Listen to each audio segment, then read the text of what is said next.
ఒక ఆడపిల్లలాగా నా దగ్గర గోల్డ్ కలెక్షన్ ఉంటుంది, శారీస్ కలెక్షన్ ఉంటుంది. మమ్మీ జ్యువెలరీ వేసుకున్నా, లేకపోతే శారీస్ వేసుకున్నా, డ్రెస్సెస్ వేసుకున్నా నాకు తెలీదు, అదొక తెలియని సంతోషం. అండ్ హియర్ అయ్యా ఈరోజు మా అమ్మమ్మ ఒక నెక్లెస్, చిట్టి పొట్టి నెక్లెస్, అండ్ మా మమ్మీది ఒక శారీ ట్రై చేస్తున్నా. Here is the cutest necklace. నాకు ఇది నేను అంటే చాలా ఇయర్స్ బ్యాక్ ట్రెండింగ్ జ్యువెలరీ ఇది. బట్ ఐ ఫీల్ ఇప్పుడు ఈ జ్యువెలరీ చూసినప్పుడు I feel some sort of connection. I don't know why. Here are the bangles and here is the sari.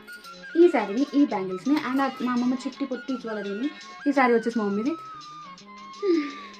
రండి ట్రై చేసేద్దాం.